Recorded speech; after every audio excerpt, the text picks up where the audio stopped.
Hey everybody, it's Mike. It's Monday, September 27, 2021, and just before 9 a.m. here on the East Coast in sunny Raleigh, North Carolina. We've had some fabulous, fantastic weather over the last couple of days, and today is going to be no exception. So, this morning what I want to do is to talk a little bit about some of the content in the updated version of the Memoirs of Billy Shears. This is the version of the book that was released this past September 9th.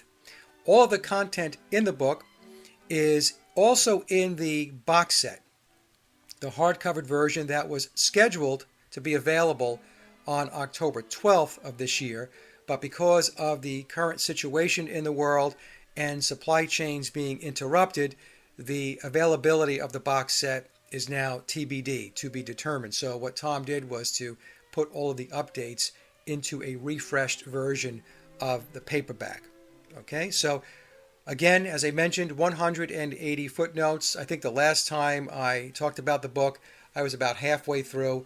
Now I've finished the book as far as reading all of the footnotes, and I'm going to talk about some of the highlights.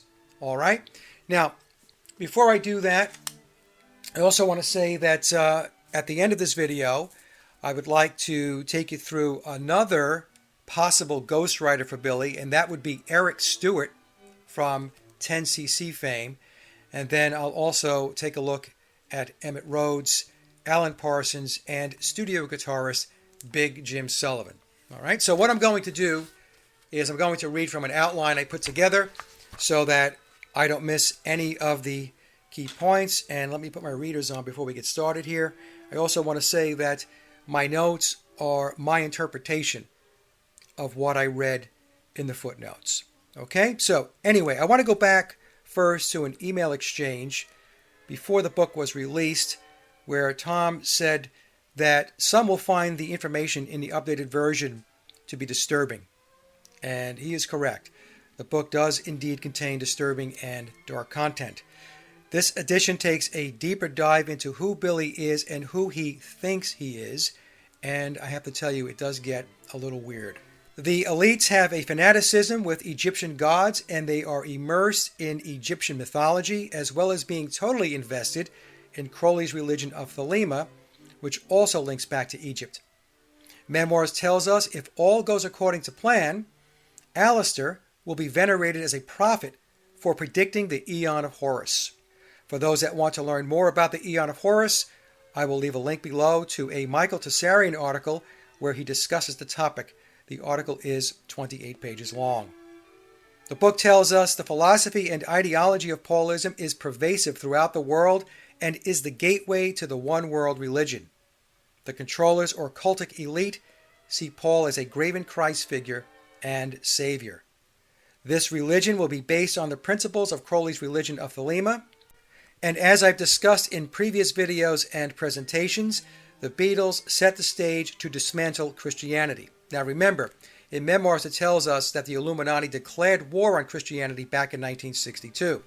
The first public pronouncement emerged when Lennon stated that the Beatles were bigger than Jesus. Later on, John stated by 2012, Paul will be Jesus, and in his song, I Found Out, he sings, I've seen religions from Jesus to Paul. I would also like to point out that Paulism appears to be a play on Pauline Christianity, which is also referred to as Paulism, and is the theology and form of Christianity which developed from beliefs and doctrines espoused by the Apostle Paul through the New Testament writings traditionally attributed to him. So what they did is they overlaid their church, which I believe is the religion of Thelema, over the existing church of Christianity. So it's a form of mockery.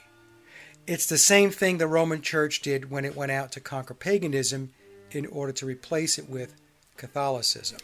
Now here's where it gets very strange.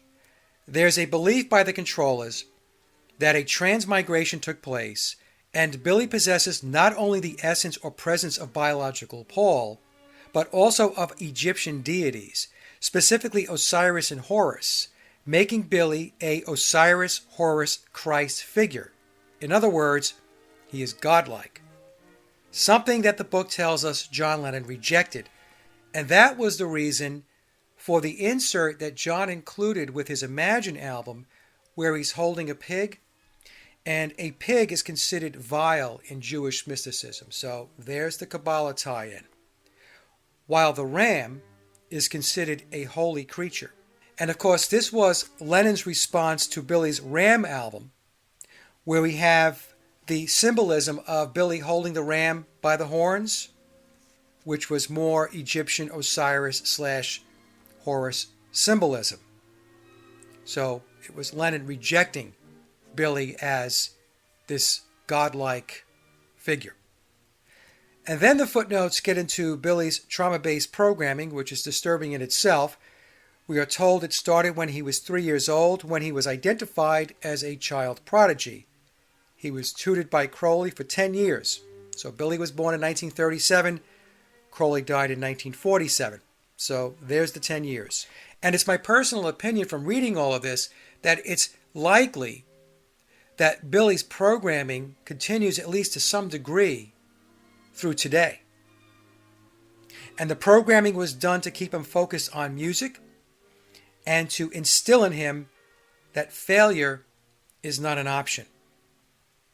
So as I was reading the footnotes, I was thinking that this belief of him possessing the energy or essence of Osiris/Horus was part of the mind control program to convince him that he is a god or that he is godlike. And this premise that Billy considers himself a god first came to mind when I saw the notation in the 9 after 909 edition of Memoirs where certain passages, important passages in the book, were denoted with a pyramid with an eye. The eye of Ra, the eye of Horus, the all-seeing eye inside that pyramid. And that eye, of course, is McCartney's eye with the raised eyebrow. And I was thinking to myself, why is the book using that notation? And then I started thinking, maybe he thinks that he's a god. And then this update comes out of Memoirs. And it's confirming that in his mind, at least that's my interpretation of this, that that's what he believes. That's what he's being told. Then there's a footnote that tells us that Billy practices sex magic, and sex magic works best when you're performing solo, meaning masturbation. And he did engage in sex magic with Linda and with groups. Now remember that story going back to 2018 that had this headline? Paul McCartney said he and John Lennon masturbated together with friends. Well, that was revelation of the method. I remember when I first read that article, I thought to myself, this is so debased. It's so depraved. Why is he talking about this? And at the time, it didn't dawn on me that it was sex magic. And now we can see that that was exactly what was being communicated out. So he was telling us in that article that they, meaning he and John and others, were engaged in sex magic. So anybody who still believes that the Beatles were not immersed in the occult, and apparently here, at least Billy and John were engaged in occult practices, this is just another validation of what I've been trying to communicate out with my research and with my presentations. The book also tells us that babies conceived from sex magic are slotted for important positions on the world stage. Okay, so there you go. So when people wonder, how do certain people get to certain positions of power and influence?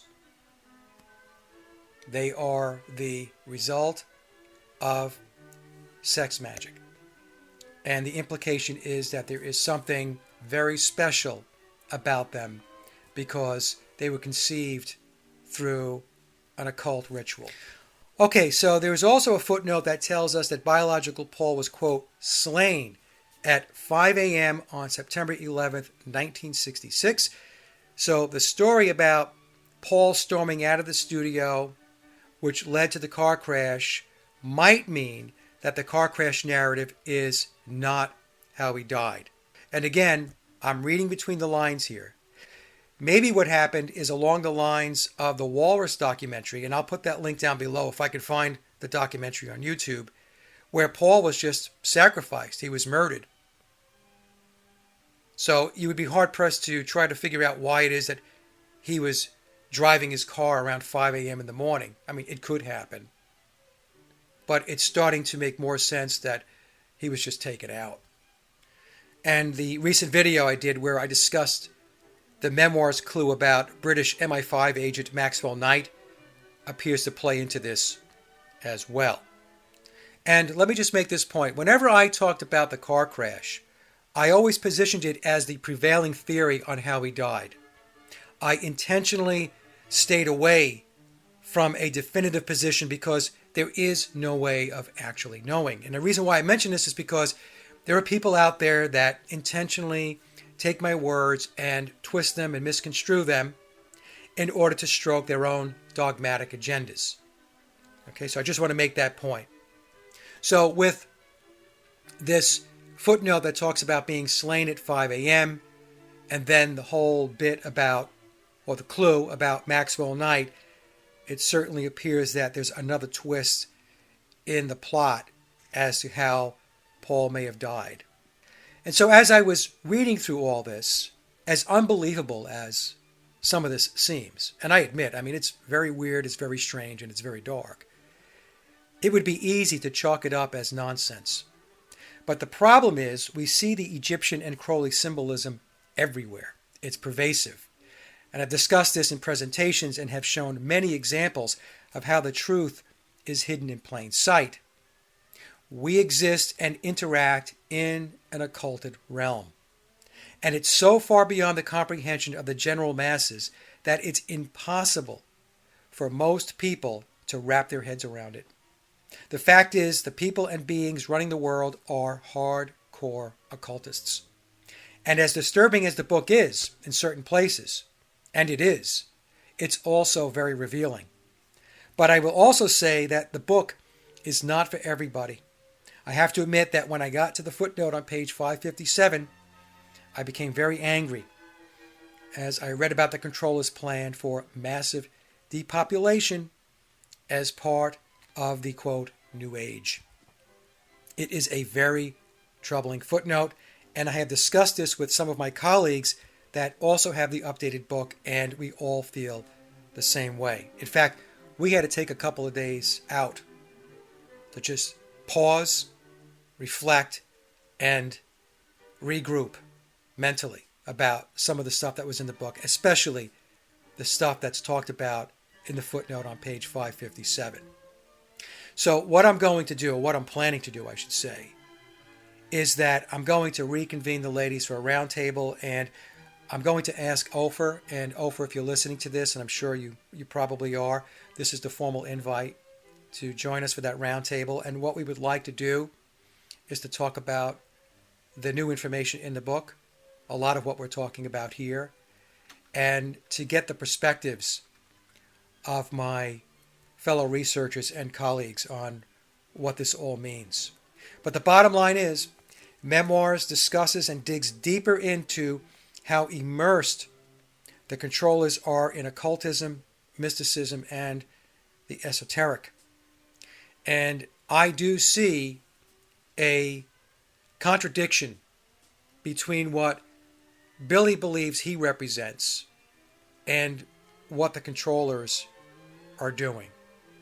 And it's also interesting to me that Billy is who he is because the people in power, the pyramid of power, the cultic elite, have placed him to be where he is. And in fact, had to go through trauma-based mind control, handling, grooming, and all of that stuff. And that doesn't sound very godlike to me. And it also says to me that if he went through this process to be where he is today, then it's probably a good bet that every one of them that are in positions within the pyramid, within the high-level ranks of Masonry, within the ranks of the Illuminati, and the book tells us there are 13 degrees within the Illuminati structure. 66 in total. 33, the Scottish Rite of Freemasonry. Above that, 13 degrees of the Illuminati. And then above the Illuminati are 20 degrees of people and beings who are truly in the shadows. Okay, so there you go. There's the eyebrow-raising aspects of the book. Elsewhere, Memoirs continues to dismantle the Beatles' Cinderella narrative, straight up telling us the band was never organic and that they were a creation of Tavistock. The book does not mince words on that piece of the story. The book also continues to validate my research and conclusion that the Beatles did not write all their own music, and tells us the Wrecking Crew model was used throughout pop music in the 1960s and 70s, and the Beatles were no exception. There is also a footnote that mentions Glenn Campbell, who played with the Wrecking Crew and was a phenomenal guitarist. And I'm thinking what we are being told is Glenn possibly played on Beatle recordings. As many of you know, I believe guitar virtuoso Vic Flick played on many of the Beatles recorded tracks. And another person who was a major studio musician back in the day was Big Jim Sullivan, who was also an accomplished sitar player. And I think it's possible, in fact I think it's likely, that Big Jim played the sitar on Norwegian Wood as well as guitar in that song and other recorded Beatle tracks. And then the book tells us on page 477, the footnote on page 477, that instrumental supplementation was required when the band did not have time to learn how to play the new songs. And those who follow my channel know that this is something I have discussed a number of times. In fact, let me take a moment and read the footnote on page 477. Break it out here. All right, so it says, the Our World broadcast, this is the broadcast where they sang All You Need Is Love, was not the first Beatles performance while singing and playing along with an instrumental recording. Most concerts were noisy enough that the fans could not hear the band fumbling. Interesting choice of words.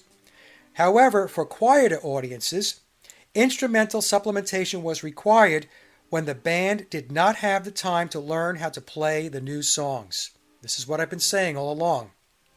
For example, fans have pointed out that in the video of the July 1st, 1966 afternoon show at Budokan, while George is singing If I Needed Someone, he waves at someone without interrupting the sound of his guitar.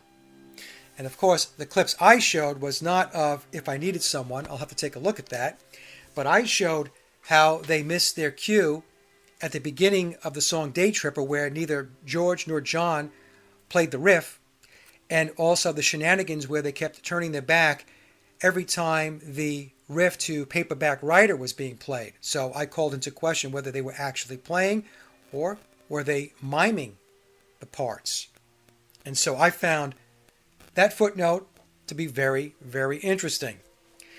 So before we look at Eric Stewart, Alan Parsons, Emmett Rhodes, and Big Jim Sullivan, I wanted to share with you that Tom told me that they are, and the they, meaning Billy and everybody involved in this disclosure, are looking to further speed up disclosure in 2022, so next year.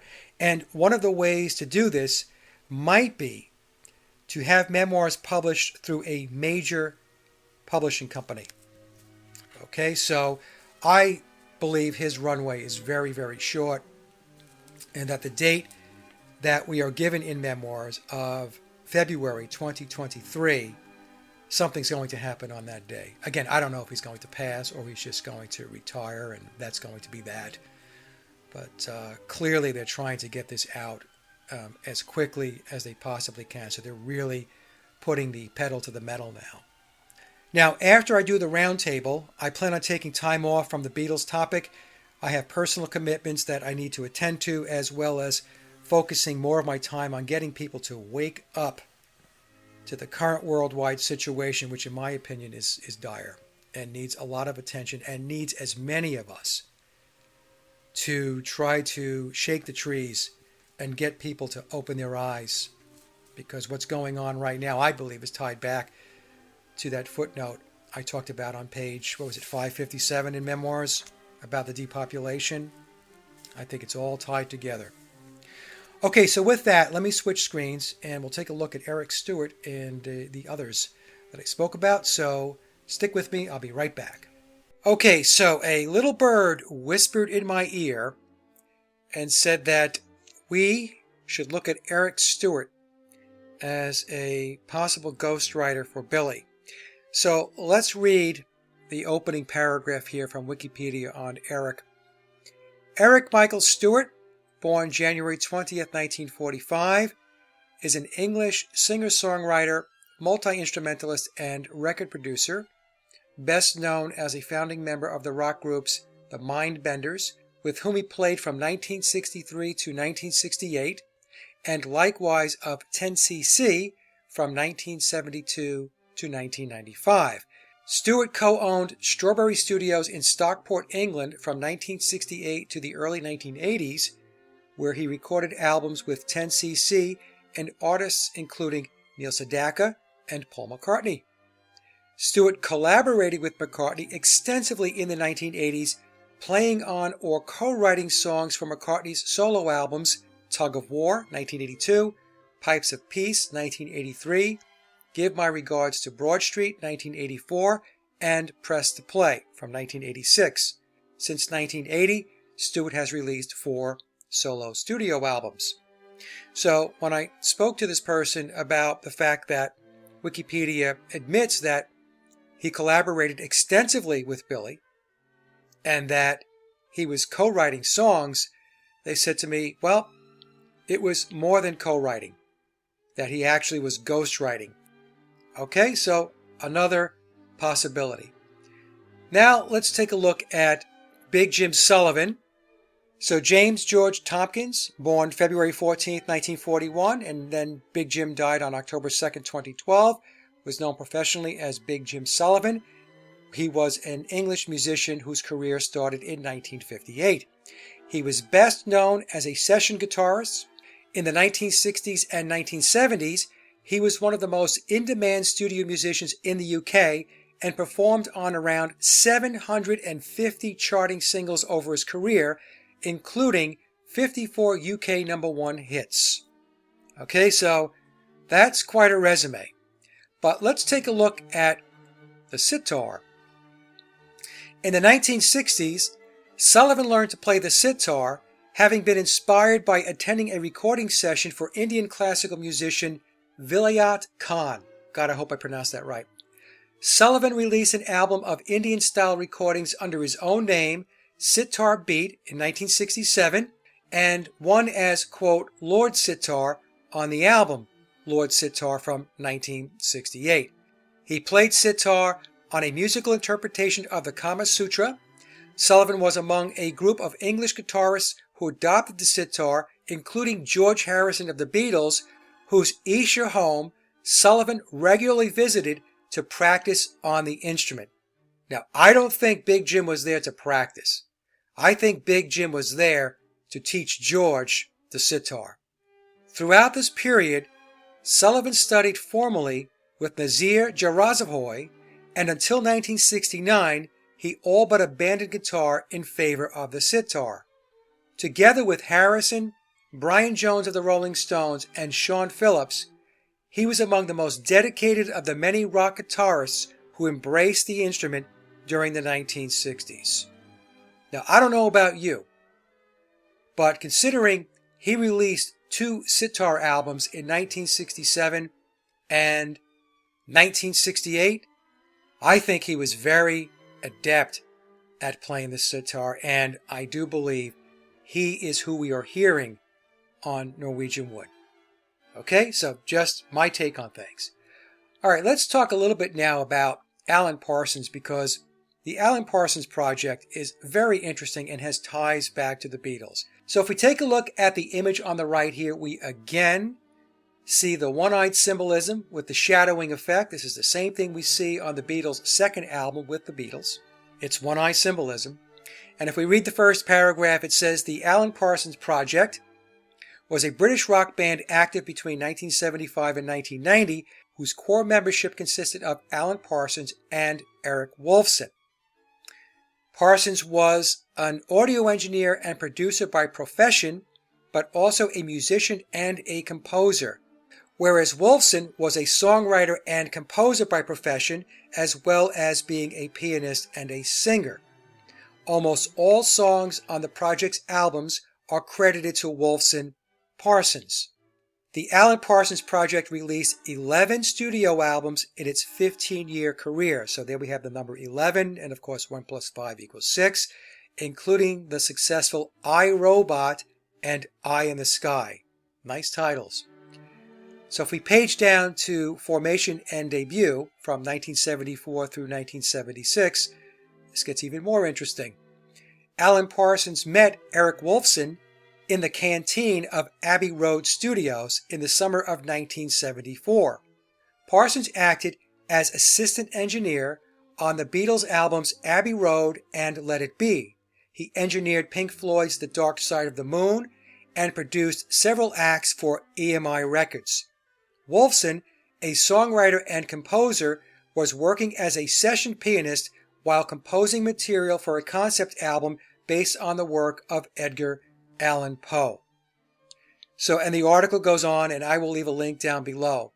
So, it's very possible, I think, that Alan Parsons and Eric Wolfson could have been ghostwriting on behalf of Billy and maybe backing up into the Beatles, maybe the later period between 1967 and 1970. Maybe. Okay, so just some more dots to connect.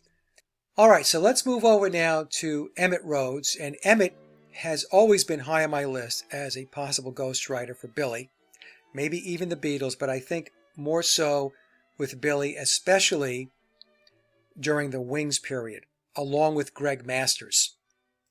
And if you've ever listened to Emmett's music, you will hear some very, very McCartney-esque melodies. The production is very Wings sounding, and Emmett was known as the one-man Beatles. And he started as a drummer by trade, and then he took up the guitar. But he was a very, very talented guy. He's no longer with us anymore. He died last year, July 19th. He was born February 25th, 1950. And so let's just read this a little bit. So Emmett was an American singer-songwriter, multi-instrumentalist, and recording engineer.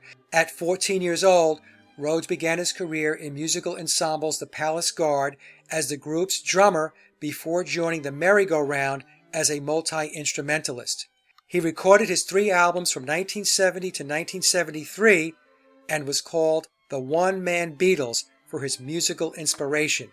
His career ended in 1973 because of a trial with his label. Silent for 43 years, he was a cult figure of psychedelic pop music when he released his last album, Rainbow Ends, in 2016. So I think it's possible that Emmett didn't really retire.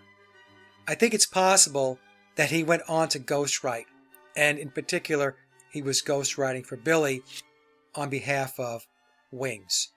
So I'm going to leave a link to Emmett's music down below. You take a listen and let me know if he doesn't sound a lot like Billy during that whole Wings period. Okay, so just some tidbits there, my friends. And so with that, I will conclude this video. The comment section is open. Everyone have a great day, and we will talk soon. Thank you very much for taking a listen. They burned their records and spit on their images.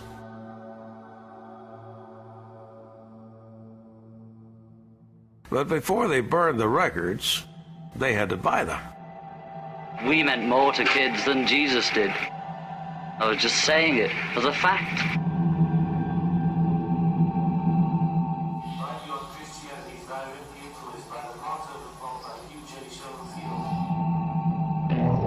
I was using expressions on things that I just read. The Passover plot speculates that the Bible is a hoax and that Jesus didn't die on the cross. Jesus survived, and in order to create a new religion with himself as the Messiah, he made people believe that he'd risen from the dead. He said to me once that the children of 2000 will be listening to the Beatles. By 2012, the masses will be where we are today, and Paul should be Jesus by then. What's your religion?